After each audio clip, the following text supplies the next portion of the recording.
If your equity curve is looking like this, by the end of this video, it should be looking a lot more like this. We've all experienced it. You pick up trading, you maybe read a book or two, maybe invest in a course, you feel pumped up, ready to hit the street running and start swinging trades. You take your first trade of the day, it's a winner. You're feeling pretty good. Small winner, but it's a winner nonetheless. You swing for another one, and that's a winner too. You take 2 more trades. Somehow, they're both winners as well. Not huge, but there's something. You're feeling good about it. You're feeling great. You got this trading thing down. It wasn't that hard. What are all these people talking about, right? You just came in on your first day and handled 4 trades no problem in a row. So you decide, on this next trade, I'm gonna double my size. Instead of 100 shares, I'm taking 200. What's the worst that can happen? And on that last trade, bam, you get smoked. Your equity curve on the day looks like this. Your accuracy was 80%. And somehow, you still managed to walk away down way more than you were ever up from your winners. How did this happen? Well, the reason this happens is risk management and position sizing. First things first, you need to decide how much money you're willing to lose per trade. I personally use the 1% rule, and I'll explain that in a minute, but you need to figure out for yourself how much money you are comfortable losing, just throwing down the drain every day to learn a little something more about your strategy, about how the market works, and how to get better in trading. It's gonna cost you. This is the cost of doing business. Losses are normal. You need to become numb to them. And in order to do this, the amount of money you lose can't be too much to hurt your emotions. You can't be fearful of losing this money. If you are fearful right now in your trading, you need to size down. Now, if 1% doesn't seem like a lot to you, that's because it isn't, and it's not supposed to be. Some of the greatest traders of all time used the 1% rule, and they became kings of the street. This is because they were only considering trades with a 3-to-1 or 4-to-1 risk-reward ratio. Meaning, if you were to risk your 1% on this trade, you better stand to make 3 or 4% in return if the trade works in your favor. Now, 3 to 4% on a trade, that's really good, right? How are you gonna say that's not enough?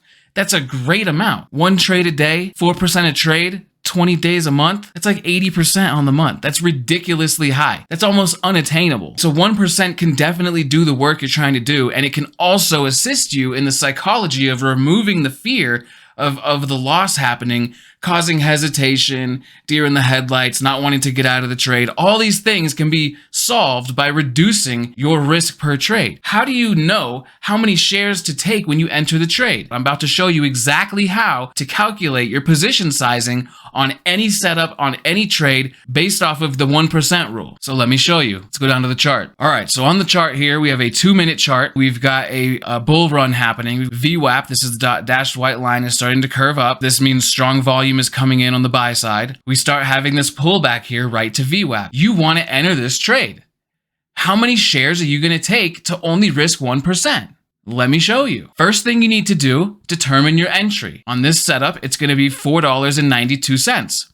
Second thing you need to do, determine your stop. On this setup, the stop is going to be $4.55. We'll put it just under this low. The next thing you need to do is measure your stop. If you enter at $4.92 and the stop is going to be at $4.55, that's a 37-cent stop loss. The formula you use here is the amount you're willing to risk divided by the stop distance. So let's say you're willing to risk $100 on the trade, right? $100, the amount you're willing to risk, divided by the stop distance of 0.37 for 37 cents. You're allowed to take 270 shares long of this at the break of this level. And as soon as you enter this trade, you need to fire off your stop order immediately. This is not a mental stop. This is not some guru saying he doesn't use hard stops and shit. You're not that guy, okay? You use hard stops. I use hard stops. You can be profitable while using hard stops, I assure you. They just need to be in the correct place. Let's see how this trade works out by risking our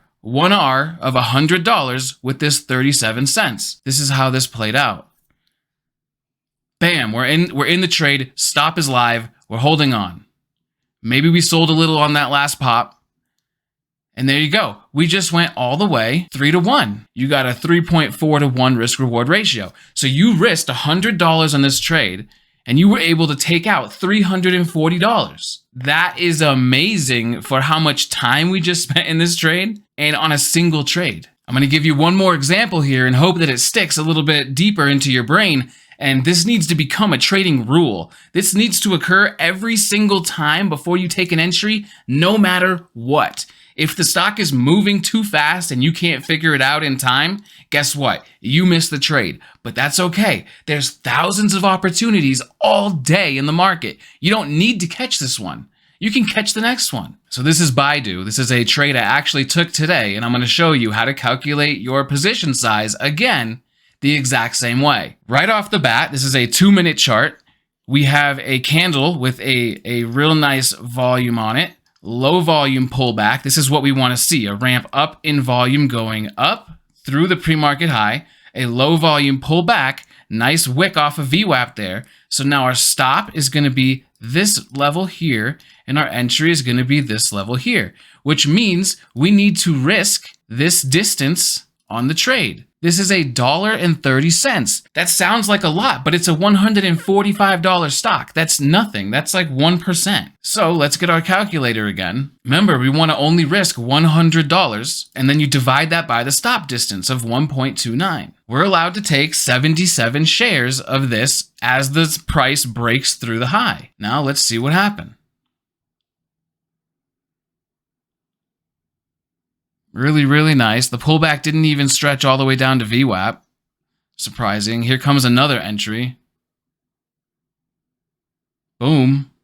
Now we have a pretty clear rising wedge formation. There was nothing in this trade that made you want to get out. Nothing happened.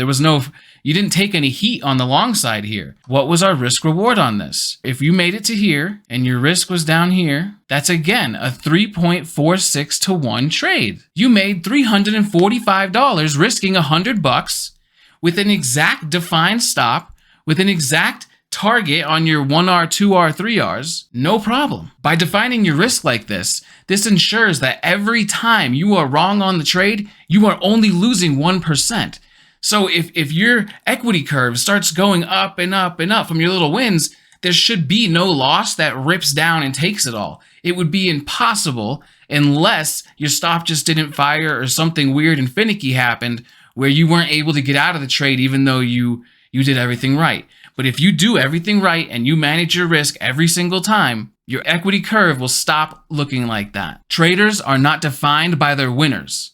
They're defined by how they handle and manage their losers. Remember that. Well, I hope I brought you guys some value. I hope you learned something in this video. Please like, subscribe. Let me know if you want me to add anything to this. If you've got a topic that you would like me to hit on, just write it in the comments. I'll reply back and I'll get that video out ASAP.